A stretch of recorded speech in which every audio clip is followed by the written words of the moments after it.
Step out from that circle. Move forward. When you think about the Israelites and their journey to Canaan, you likely think about one thing: the wandering, the drawn out, ridiculously long wandering.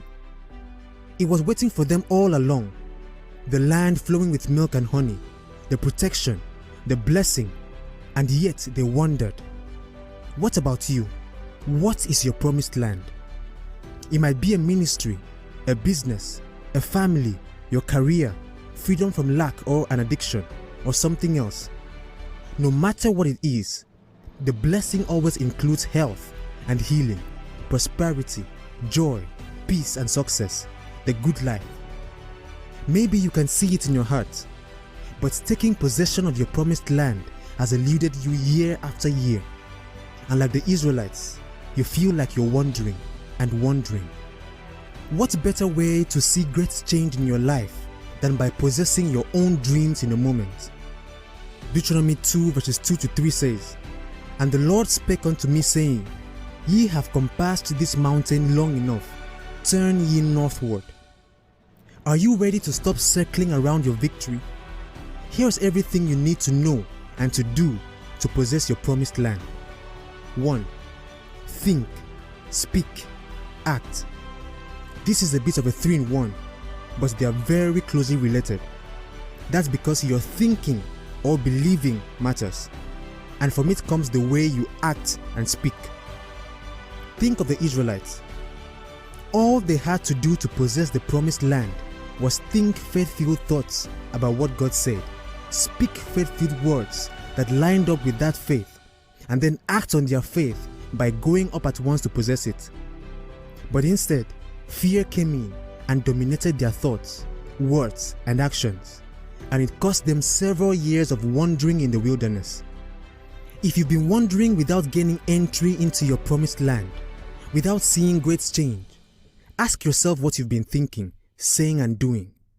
When it looks like your promised land is nowhere to be found, think, speak, and act. Think like it's already yours. Speak like it's already yours. Act like it's already yours. Because it is. God's already given it to you. 2. Obey all things. If you've ever been stuck in traffic, as in you could ride your bike home faster than your car is moving, you've had a taste of what your journey will be like to your promised land if you aren't careful to obey.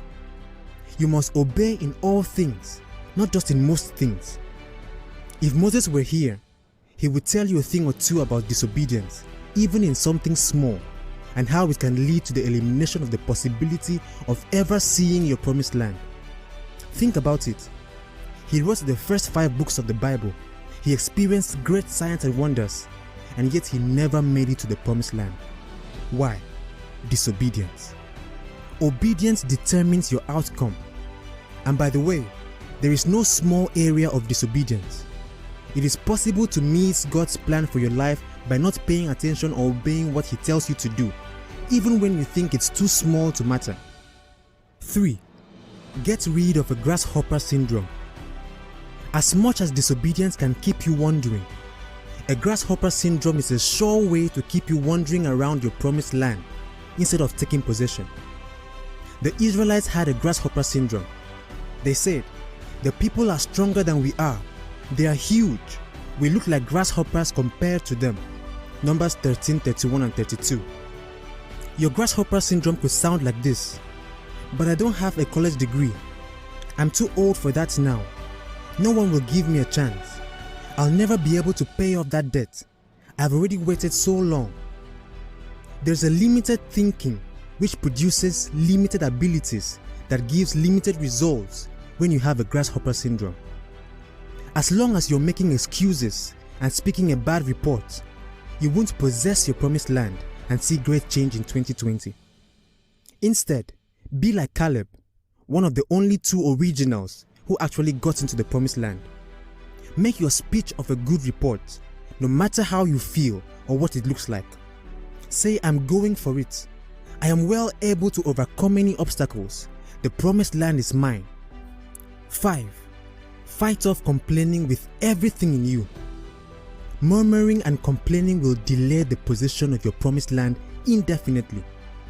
Complaining puts you in a powerless position. It says everyone else is in the driver's seat of your life but you. It stirs up an ungrateful heart. And if you're a believer in Christ, you have a whole list of things for which to be thankful.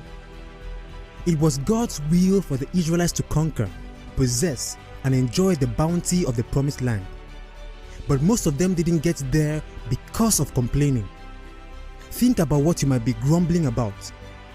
How you slept last night, the weather, the traffic, the government, your boss, your company, your co-workers. Maybe you've even complained about God. Why did those people get blessed while I'm still waiting? Or maybe I've been tithing but I don't see any blessings. Every time you complain, you go around in a circle and keep yourself from the great change you so desire.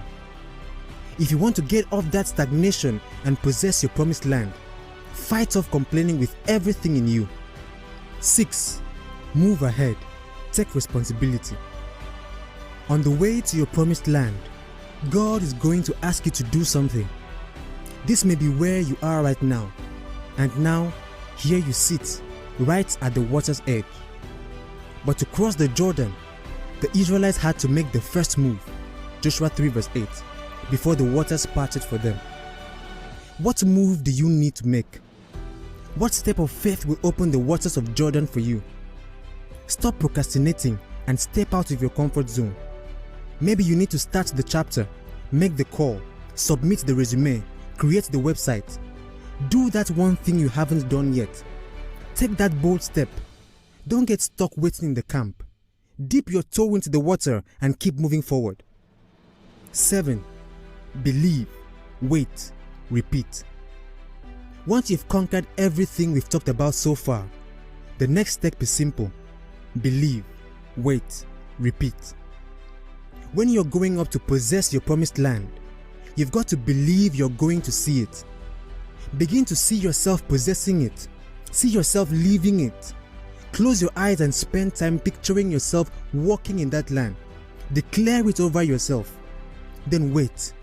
Wait in faith. And when you're done waiting, repeat. Joshua and Caleb hung to their belief for 40 years. 8. Prepare to fight.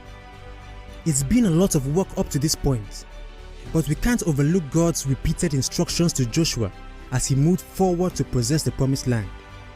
Be strong and courageous.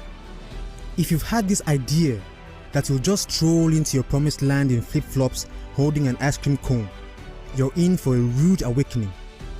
The promises are for you, they belong to you, and yet they are not automatic. The promised land already belongs to the Israelites.